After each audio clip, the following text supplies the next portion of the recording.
I was about to say, so awkward, I'm awkward, but I was about to say okay so, which is how I always so-called intro all my videos, but yeah, I was about to say it again, okay so, but no really, welcome back if you are back, and welcome period if you are new. If you don't know me, if you're new here, my name is Emily and I'm a little bit crazy, and in this video you're going to be seeing, or at least watching me rant about and talk about my school series, which is basically where I take you along this journey, these weeks, this semester of this class, and I said that really weird. So this is going to be about week 4. Tomorrow starts week 5, and there's people downstairs and people at the door, so I'm going to have to talk over yet more people, again, what's new. But yeah, so welcome and let's go.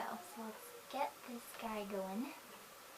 And I'm just going to stop the intro there and let's just begin, or continue, or yeah. So this week isn't too scary, I don't think. I remember that last week I really just combined a lot of assignments on the same document, the same doc, and this time it's like there's a lot of documents, a lot of Word files and things and stuff, but each one seems pretty short and some are repeats and copies, don't know why. Also don't know why I'm telling you all this, but anyway.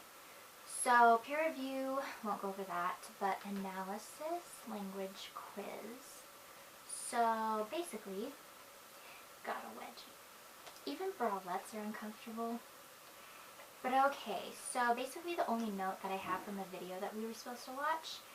So literary devices, this is a lit class, like in more ways than one. It's like literature, English, whatever. But literary devices as nouns and verbs, speaker versus narrator, speaker instead of plot, no, we see. So just to paraphrase, explain it in my own words. So basically, don't know what this is, don't know what this means, but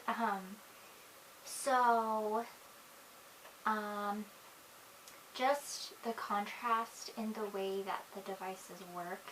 So you have speaker versus narrator, like which are you going to be as the writer, the person behind the words? Like, who do you want to represent or become, or how do you want to come across to your writers? And there's a difference in how you speak to them as a speaker or as a narrator. And then you don't really want to plot, you want to be a speaker, if that makes sense, which it kind of doesn't. And then no, we see, so you don't want to go therefore, you don't want to go we, us, you, me, I. You want your analysis to be very broad and general and not too specific to who you are and to your opinions. You talk like, almost like you don't exist, if that makes sense. I don't really know if that does make sense. Do I ever make sense? But okay. So, let's just go to my crits paragraph. So I'm going to go like this when I get to the italicized / bolded words. So this is just about my analysis, and it's called My Last Duchess? Yeah, I just had to check. My Last Duchess by Robert Browning. It's hard for me to say that word, but okay. So, can there be love in sexism or sexism in love? This statement is shown throughout the poem in the form of diction or dialogue more particularly. The character expresses not his love for, but rather his desire for his former duchess in the poem being sexist in his view of, thoughts about, and interactions with her. And then A, my favor at her breast, the dropping of the daylight in the west. B, after describing the painting, one of the first things that the character says about his former duchess involves being intimate with her. She is an object to him. So that sentence was B, and now back to A, which is the quote. Just this or that in you disgusts me. Disgusts me. Here you miss or there exceed the mark. Now B, He is easily disgusted by his former Duchess, and he doesn't want her to go outside of what he wants from her. He is controlling. Another quote, "This grew, I gave commands, then all smiles stopped together. The way that he treats her and the way he acts around her is affecting her greatly to the point where she becomes miserable. She is suffering from an abusive relationship. This poem is about false love, fake love. The so-called love," that wasn't bolded or italicized, but it was quoted. "The character in this poem has for his former Duchess is on the side of obsession, and it is twisted and distorted. The character's thought process is stuck in my favor," quoting him. "He lusts after this woman, and he expects her to be the kind of woman he wants. He wants perfection according to his desire. The character in the poem, my last Duchess, lusts instead of loves and practices sexism in love."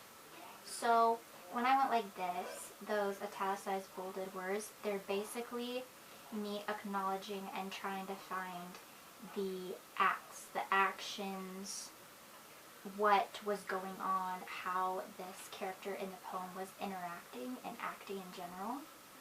So that was assignment 1. And then week 4 intro paragraph. So I kind of sort of changed my intro around, and I actually was asking my teacher about this in the quiz. I was like, and I'll get to that, but I was like, "Yo bro," not like that of course, but just like, I'm not sure if this is right or wrong. My last concern was if I'm understanding the poem correctly, if my analysis is right per se, like, can you read a poem wrong, you know? But this week, as far as a concern and or question goes, it was more regarding the location of the paragraphs. Like, I kind of have 2 different intros, and they're consecutive one after the other, so 2 in a row. I have intro 1 and intro 2. They kind of go together, but one is just so long and the other one's kind of brief, and I don't know if I like space them out, put a sentence, a line here or there in this other paragraph, or by this quote, if I want them at the bottom, if I combine or condense, or I don't know. So this is another intro.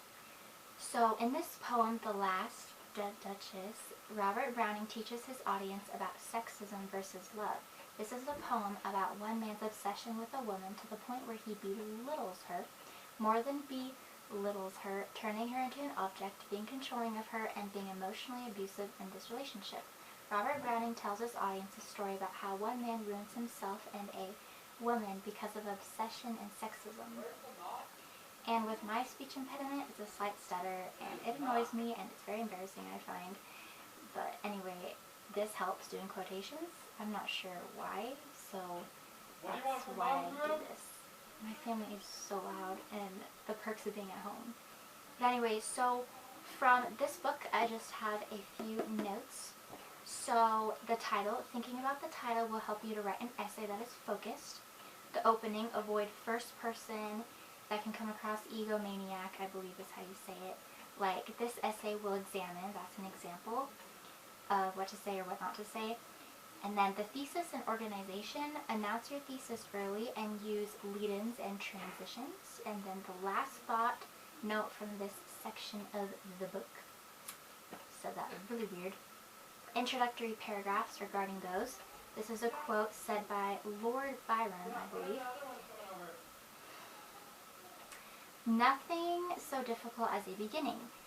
And then the first sentence, simple though it is, catches our attention. The second gives the first a rich meaning than we had attributed to it, and writers can or may be obsessed with certain topics, which is interesting, and I think this could really apply and include me, just the areas that I prefer to write about, and what I enjoy dissecting and talking about the most.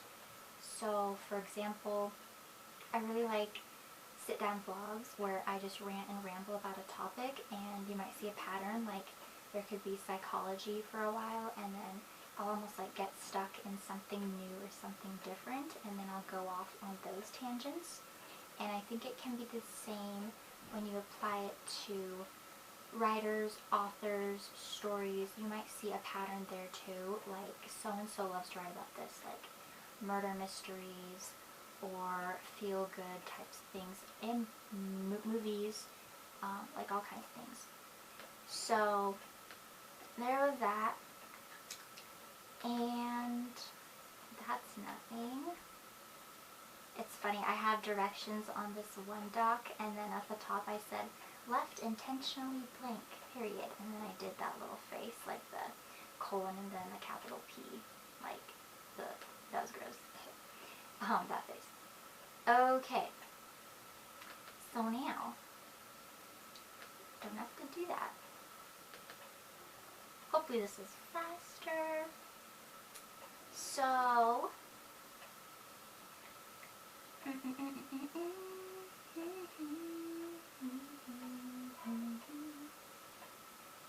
I don't have to read that because I believe I already did that last week. I know I've done it before. So, let's see. Looks like that was the intro and then the outro kind of. And 1, 2, 3. We have just over 3 pages of notes. So from Joan Didion is, I think how you say it. Just a quote from her. Let's get the wings back here. Welcome to the party. Welcome back. Okay, style is character. And from W.H. Auden, some writers confuse authenticity, which they ought always to aim at, with originality, which they should never bother about. And then, writing is a matter of inspiration. Innumerable revisions make poems, stories, plays, and essays. Joseph Conrad said, hard labor for life. That is his view of his career as a writer. And something else, not so much about purifying language, but rather improving one's thoughts and putting them on paper exactly. And then, you may know what you meant to say, but your reader is the judge of what you have said. Brainstorm and free write and write entries in a journal. I do that a lot. Then write a first draft, which is to be annotated. Write a draft, put it aside for a few days, then come back to it, read it aloud. Hair. Always playing with my hair. Editing is hard for me, ... and that's very true. Just a reminder to be careful about that, the lack of editing.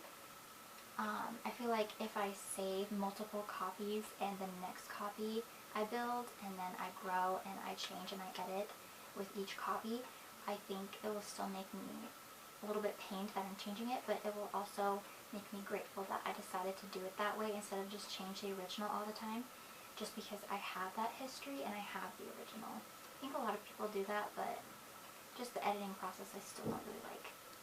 Now, delete it if it is irrelevant, even if it's interesting and that concept pains me, it does. And then W. Somerset, I think Maugham, his words, or her words, the impression of writing with the stub of a blunt pencil. I just like those words together. I don't really know what that means, but get rid of the static in your voice to be heard. Let your voice be effective. Help you let your individuality speak clearly.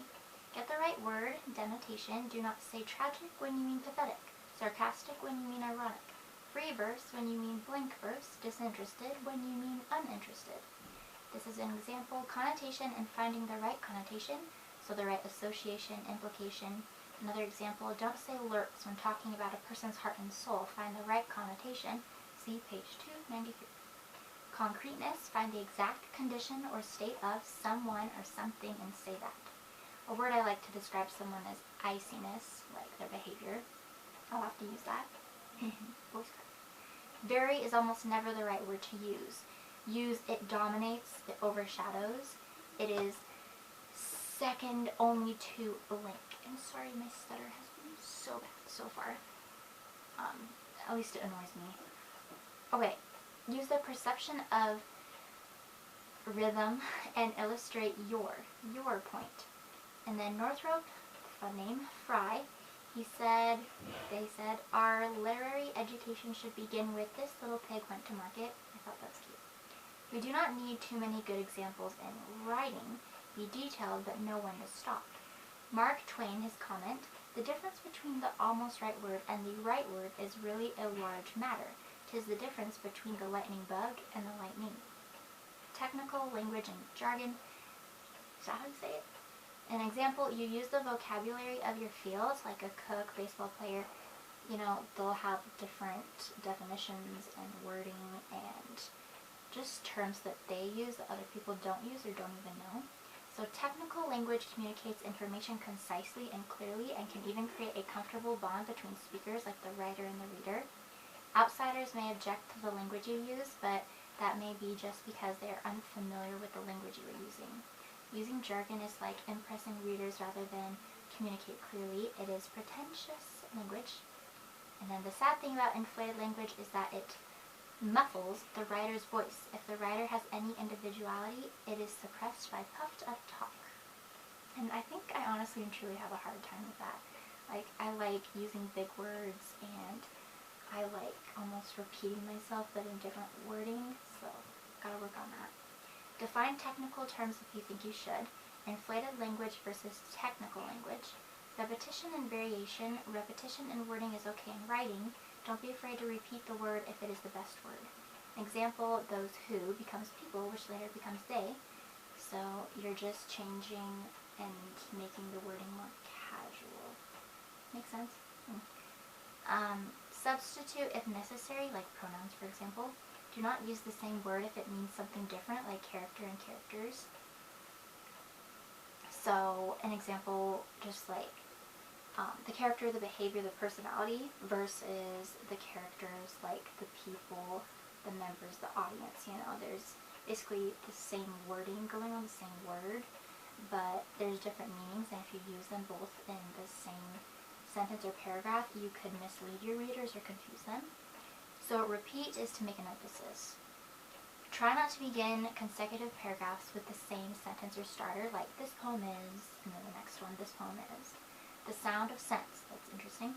Don't use marked and remarkable and reason and season and scene and scene in the same sentence. Don't echo.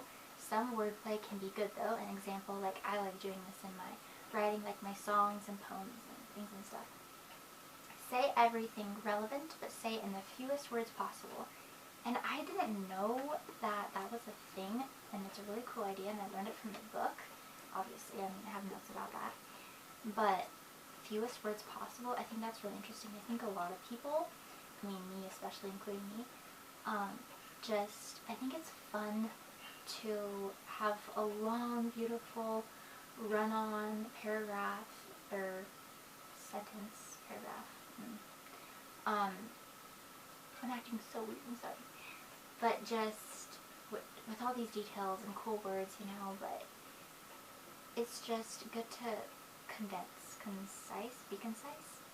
Okay, find the right nouns and verbs and delete adjectives and adverbs. Sometimes. Example is wordiness. Wordiness. Something is wrong with a sentence if you can delete words and not sense the loss. I think that's interesting. A word I like is bedevil, I think is how you say it. It's like be and then the devil, you know. It's interesting. Cut out all the dead wood or dead words, as I would say, but do not cut out supporting detail. Do not offend the reader's intelligence with too much wordiness. An example is passive voice. Sometimes the passive voice, although less vigorous, may be preferable to the active voice. The passive catches the passivity of the response. That's another example. Parallels, use them to clarify relationships. Metaphors, similes, symbols, those are really important. You can emphasize leisureliness in writing, like saying about this, about that, about this. So basically you're like using the same word again. Like instead of saying, that movie was about cats and dogs and birds. Instead you could say about cats, about dogs, about birds. I don't know if I said it in that order. But you can repeat the same word. It makes an emphasis. It makes it more casual, and I like how it reads. I like how it sounds. Checklist. So this is the final thought. And then we'll move on to the next document. I feel like we're almost done, no? Yes. Alright, so a checklist is just in like the back of the chapter, and then it just kind of like sums everything up for you, and if you really want to skim and be bad and not really read, you just go there.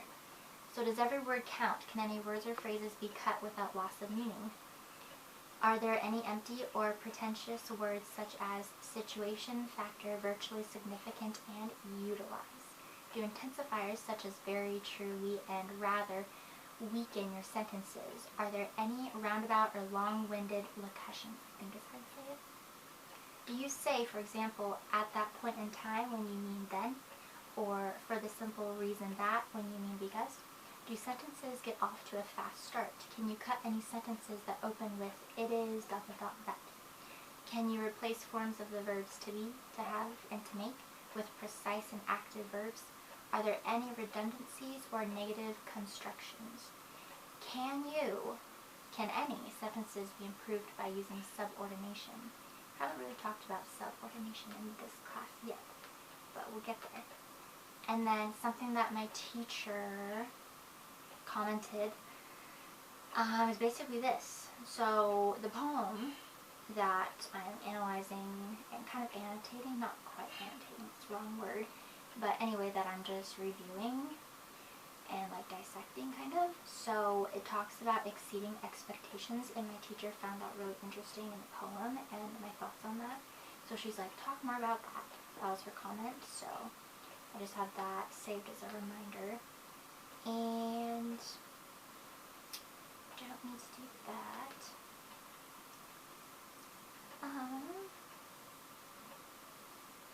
Don't need to do that either. We're basically done. Revising paragraph.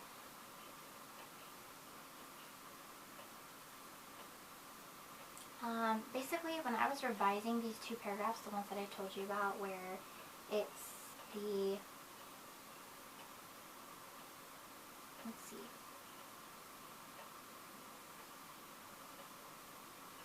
sorry, I'm just brain fart.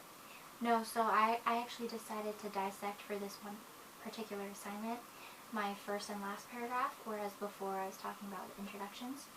But I did dissect my first and last paragraph a bit, and I added the lines where the quotes came from, like, okay, this was from line 25/26. Like, I combined those two lines to make a quote, and stuff like that, and then I just changed some words around, like, instead of saying in, I said throughout.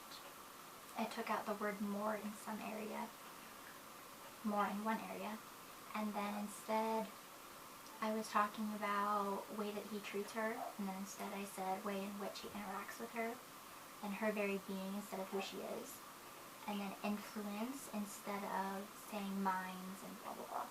So I just said opinions and influence perspectives instead of saying opinions and minds and perspectives. So I thought that was really interesting. And there's this new thing, it's like a format available on Word. Don't know if you can see that. I didn't know about this until actually just yesterday when I was going over my homework assignments that were due by last night. And I finished by like 9 p.m. Proud of myself, but that was still too late in my book. At least it wasn't like past semesters. But anyway, yeah, I learned about this cool format, and you can edit. Really cool. So yeah. Okay, accountability quiz. So basically, there are these 3 paragraphs.